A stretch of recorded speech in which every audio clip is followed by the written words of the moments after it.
భాగస్వామిని మీరు ఎంచుకున్నారు దేవా. నా జీవితమంతా ఏకమై నడిచెదను. నా ప్రియునితో నన్ను జతపరచి ఉన్నారు దేవా. నా జీవితమంతా ఏకమై ఉండెదను. నాయందు నీ వివాహ కార్యమును విశ్వాసముతో స్వీకరించెదన్.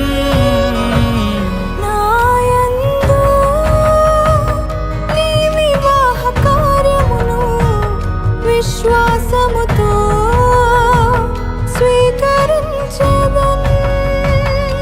పరలోక సాక్షిగా నీ సన్నిధిలో నేను పరమాత్ముని కార్యముగా ఈ యాత్రను కొనసాగింతును.